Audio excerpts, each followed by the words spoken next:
My name is Anthony Sowell. I know people call me different names. The media has portrayed me as a monster. But to an outsider, I'm just an ordinary guy. I was living an ordinary life at 12205 Imperial Avenue, in an old neighborhood on the east side of Cleveland. I had inherited the house from my father. When I moved here in 2005, I saw this: a two-story white house that didn't stand out from the outside. The neighborhood we lived in was poor. Everyone was fighting their own battle to survive. This was a great opportunity for me, because in that neighborhood, people didn't ask each other many questions. In fact, they ignored each other. That's why I always kept my house closed. There must have been people who heard voices coming from inside at night, but no one came to ask what they were doing. Within a few years, a strong smell started to linger in the neighborhood. Everyone was wondering where this smell was coming from, but no one had a clear answer. Some people thought it came from a garbage dump. Some said it was because of an animal that had died in the sewer. But the truth was much different.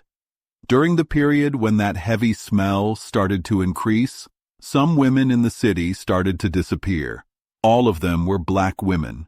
Most of them were homeless, some were drug addicts or lived alone. Even the police did not pay much attention to the missing women reports. Because such people were disappearing every day, no one paid attention to them and tried to search for them. But on October 29, 2009, everything changed. That day, a woman came running to the Cleveland police station. She had bruises on her neck, and people who saw her panicked. She told the cops that a man had held her in the house and tried to strangle her. She gave them the address, 12205 Imperial Avenue. So it's my house. The police immediately took action. They came to my house with a search warrant. The door was locked as usual, but this time they had a reason to enter. I was forced to open the door. A young police officer was standing in front of the door, clearly new to the job. As soon as I opened the door, he backed away and started vomiting. The smell coming from inside was unbearable. I have always been careful to keep the house dark. The curtains were tightly closed, and almost no light came into the house. There was garbage on the floor, beer cans, cigarette butts, old clothes, but the strongest smell was the smell of death. The police began searching the house. One officer headed toward the kitchen. There were black plastic bags there, tightly tied, bulging bags. It was easy to see what was inside.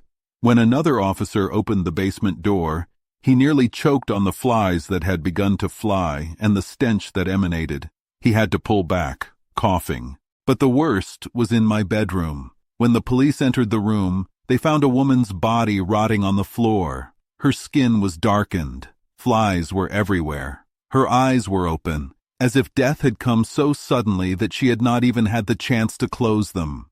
Another policeman looked under the bed. There was a skeleton there too, bits of flesh still intact attached to the bones. I liked sleeping on that bed. I had gotten used to the smell. The smell that other people couldn't stand and close the door on was something ordinary to me. The police started examining the house in more detail. In every room, in every corner, they found a new horrific scene. All the bodies were in a state of advanced decomposition. For them, my house looked more like a real graveyard than a crime scene. The police called for backup. At that moment, an officer accidentally bumped into something soft while walking down the stairs. When he looked down, he saw a human arm. It had been stripped to the bone. It was part of a dismembered body. The crime scene investigation team was called. They went down to the basement with their flashlights. Black garbage bags piled on top of each other welcomed them. Some of the bodies had been gnawed by rats. When they opened one of the bags, they looked at each other and started vomiting. Inside was a woman's severed head. Her eyes were still open. Her hair was stuck together with body fluids. Maggots were crawling on her. In the bedroom, the police found a plastic box. Inside were jewelry, IDs, and wallets, all belonging to different women. All women who had disappeared before but no one cared about. The police also started digging in the backyard. They found 2 shallow graves under the ground. Each contained a female body. Some of the victims I had buried alive. My house was one of the houses that bore one of the darkest events in the history of the city. The house I lived in, The house I looked out of every day was actually a house of death, and for all these years, no one noticed. I'm Anthony Sowell. I served 6 years in the Marines. I've been to California, North and South Carolina, and even Japan. In the 1980s, I wore uniform and was disciplined. From the outside, I was a pretty decent guy. But everything changed in 1989. I invited a woman to my house and was sentenced to 15 years in prison for physically abusing her. I was released in 2005. That same year, I bought the house my father left me and started living on Imperial Avenue. From that day on, I acted like I was building a new life for myself. I started working in a factory, but was laid off in 2007. When my unemployment benefit ran out, I started scrapping. I was collecting metal and selling it to make a living. I didn't have much contact with anyone. Before I went to prison, I was married and had a daughter. But after I got out, I had no contact with them. I didn't go back to my family. Instead, I opened an account online. I went to an adult dating site. I introduced myself as a man who was 5'11", 160 pounds, and had a noticeable scar on his face. I wrote on my profile that I was a master looking for a submissive. I tried to come across as fun, caring, and open-minded. So the hunt was on. One night in December 2008, a woman named Gladys Wade waved at passing cars on Kinsman Road and tried to call for help. She had red stains on her clothing.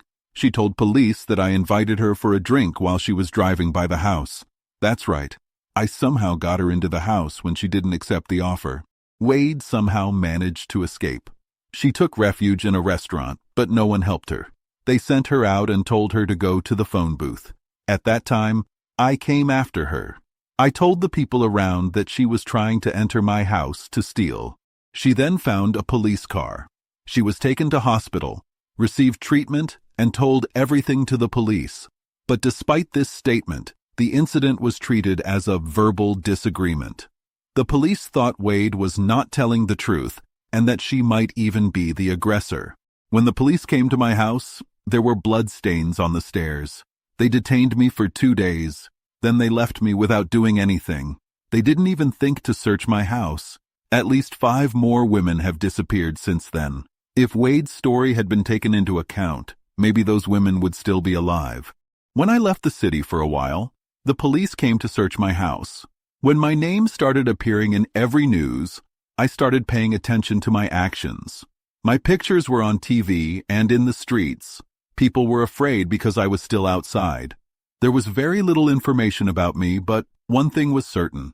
Everyone was looking for me now. I was no ordinary fugitive. I had military training. I knew how to hide, how to leave no trace. For 3 days, Cleveland was in a state of tense waiting. Women were afraid to go out at night. Houses were locked.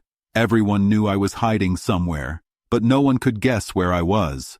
On October 31st, 2009, someone working at a bar near the city center recognized me. He immediately called the police.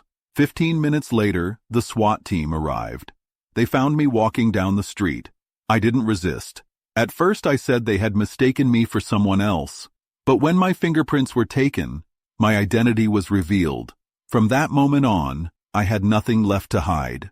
I was taken into custody. One of the most horrific cases in Cleveland history had been revealed. The address, 12205 Imperial Avenue, 12205 Imperial, became the talk of the country. The media broadcast from my house every day. When the police began to release the names of the victims, a harsh truth emerged. She looked like she around about 40. About 40? All right. Yeah. Is she conscious? She can't get up, though. But she is awake, right? Almost all of these women were forgotten by society. Tanya Carmichael was 52 years old.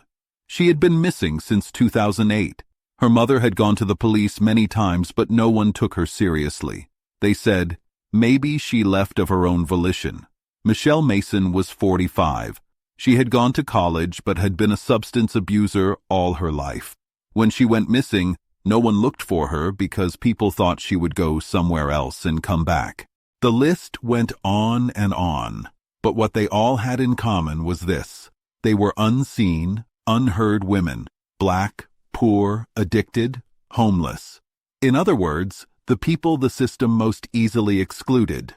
After the incident broke out, there was a huge reaction from the public. The cost of years of neglect was now clear. The women's families filed a lawsuit against the city. People began to question, why wasn't Wade's statement taken seriously? Why wasn't the house searched when neighbors repeatedly complained about the smell? How many more women died because of neglect? After I was arrested, the trial began. When the hearing day came, everyone was there. The courtroom was full. The victims' families, members of the press, prosecutors, judges, all their eyes were on me. I entered the courtroom handcuffed. I was wearing an orange prisoner's jumpsuit. I was quiet. I wasn't afraid. I didn't feel any remorse either. My eyes scanned the room. Everyone was looking at me with hatred, but I was sure of myself. The prosecutor spoke with a harsh tone in his opening statement. The photos from that house were projected on a giant screen. The bodies, the bones under the bed, the black bags in the basement. Everyone was out of breath. Then it was the witnesses' turn to speak. Some cried. Some were too shaken to speak. This was a trauma not just for the victims, but for the entire city. Finally, I had the right to speak. Everyone was silent and staring at me intently, but I neither cried nor apologized. I just said, "What's done is done. Regret doesn't change anything." My words made the people in the hall even angrier. Some family members burst into tears. Some tried to attack me. The police had difficulty restraining them. My silence and indifference doubled their pain. At the end of a trial that lasted weeks, the jury reached a verdict. I was found guilty of 82 counts: murder, kidnapping, abuse of corpses. The judge announced his decision: the death penalty. There were mixed emotions in the courtroom when the verdict was announced. Some families hugged each other and cried, "Justice has been served," they said. But for some, that wasn't enough. "It's too late," some said. Their daughters, their mothers, their sisters would never come back. Although I was sentenced to death, I was not executed. I appealed for years. I remained in prison until February 8th, 2021. That day, I succumbed to cancer. I died by myself, not by execution. My death was insignificant compared to the suffering of my victims. Some people thought it was unfair. For others, what mattered was the lessons learned from it. A year after the incident, my house at 12205 Imperial Avenue was demolished. A big excavator leveled that house on a cold winter day. People gathered. The neighborhood, the families of the victims, the followers of the incident. They watched that house disappear. Not just a building, but a symbol of trauma was being demolished. But there are still unanswered questions. How many people did I actually kill? Have they all been found? Are some still missing? How many women lost their lives simply because the system didn't care about them? My story ends here, but the pain and anger that left its mark on the city remains.